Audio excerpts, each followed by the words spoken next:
Snowy on the island of Sodor, but everyone was jolly. The winter holidays were coming. Thomas loved this time of year. The station masters decorated the stations,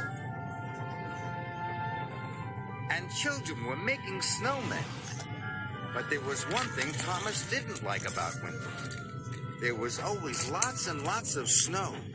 It piled up very quickly and blocked the tracks. So Thomas worked hard all day, keeping the lines open. Thanks to Thomas, everything ran on time. All the engines were very pleased. They wanted to thank Thomas for all his hard work. When all the tracks were clear, Thomas was looking forward to seeing his friends. He had missed them.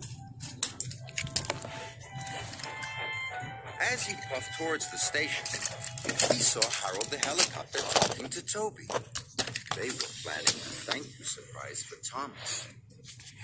Hello, Duff. Remember, Toby, said Harold, don't tell Thomas about the surprise. Then Harold buzzed away, and Toby puffed out of his yard. Thomas felt left out. He liked surprises. That afternoon, Thomas was puffing along the main line. He saw Percy waiting in the station. Percy's trucks were loaded with brightly colored boxes. Are they part of the surprise? Thomas asked. Percy was bursting to tell his friend about it, but he raced away so that he wouldn't spoil the surprise. Thomas was cross.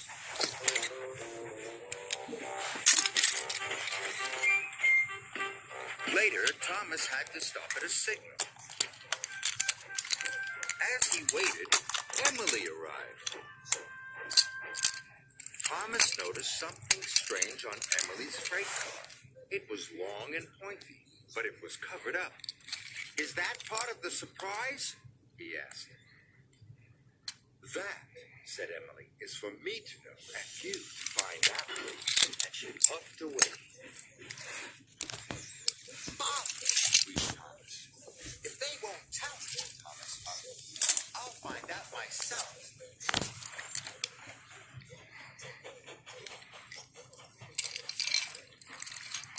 Thomas secretly followed Emily.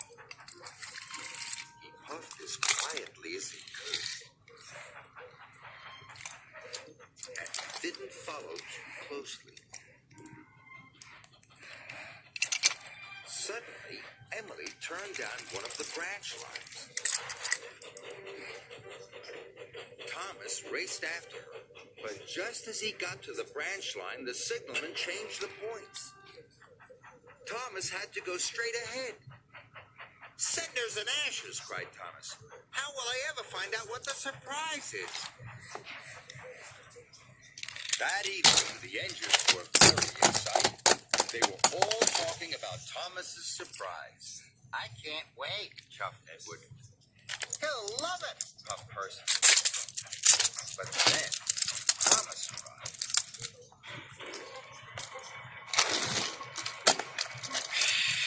Said James. Don't tell Thomas, said Henry. Thomas felt more left out than ever. It wasn't fair. Everyone knew what the surprise was except Thomas. Huh? If they won't tell me, I don't want to know, he huffed. Thomas crossed the way. He puffed as far as he could. At last, it was time to show Thomas the surprise. But no one knew where Thomas had gone. Please find him, Harold, Edward puffed. I'll do my best, said Harold, and he took to the air.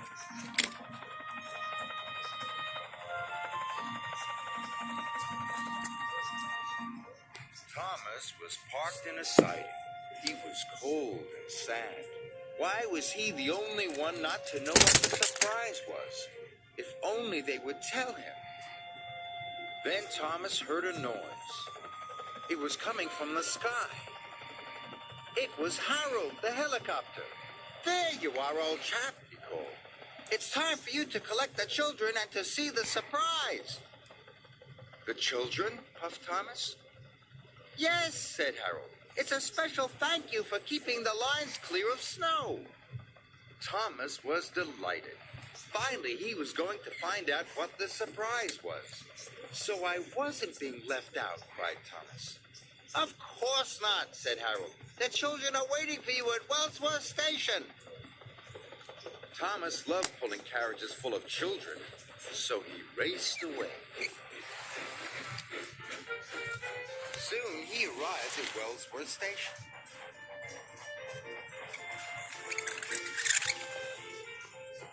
Thomas collected the children.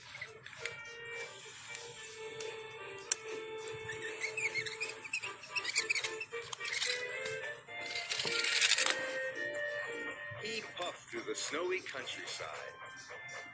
The children were very excited. They all wanted to know what the surprise was. Thomas turned down the branch. Soon they arrived at a country village. And there was Thomas's surprise. A huge Christmas tree was standing in the village square. Its lights shone and its baubles twinkled. And at the bottom of the tree were lots of presents. There was even some tinsel for Thomas. It's the best surprise I ever had, Thomas puffed happily.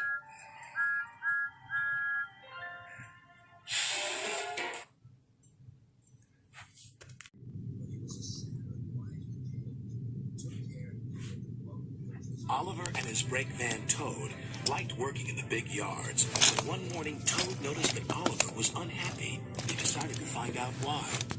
Excuse me, Mr. Oliver. It seems to me that things are not well with you. If you forgive me for mentioning it.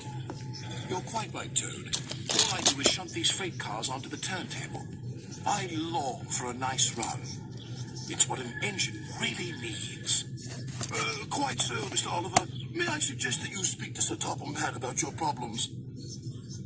But Oliver said nothing. He just grew unhappier, and he was rough with the freight cars. You're no good, Oliver. You're dangerous. We want Percy. Percy's far too busy to be bothered with the likes of you. And Oliver bumped the freight cars hard.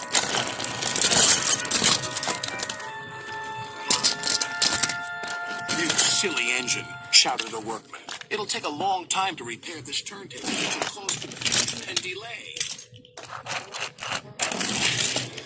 That night, Sir Topham Hatt arrived. Oliver, you have caused confusion. I thought you could control freight cars. You shall work the mail train for a while. Maybe the night air will clear your smoke box. Yes, sir. Sorry, sir, said Oliver sadly. Cheer up, old chap, said his driver. The mail train run is a grand run for a fine engine like you. Oliver smiled, but he still felt he had let everyone down.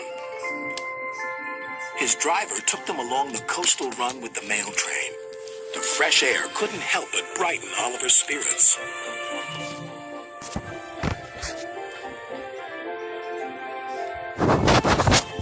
They made good speed until it was time to collect some important mail from Harold the helicopter. Come on, Harold! At last, Harold landed. Sorry I'm late, Great Western. Had a bit of a problem with one of my arms. Kept letting me down when I was meant to be up. You know how it is. We know that we'll be late for our first run, replied Oliver's driver. Soon they were on their way again. Ahead was a red signal light. Oliver didn't realize that the signalman had dozed off. Oliver whistled several times, but the signal stayed red. There must be something wrong with that signal. We'll go slowly and stop by the signal box, said his driver. But they never reached it. The points before the signal box were switched to an old track. They were going the wrong way. Oliver's fireman was concerned. We need to find a water tower soon. Instead, they saw an old station. Disaster lay ahead.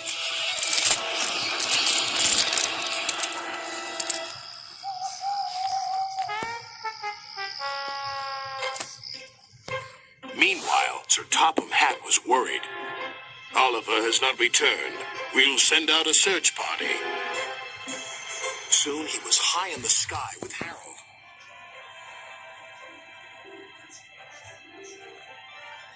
There they are.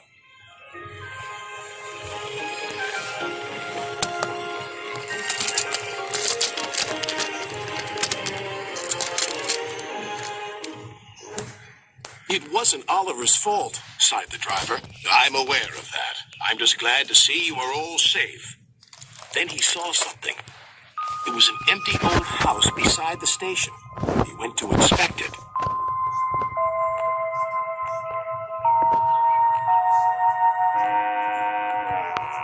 When he returned, he spoke to Oliver.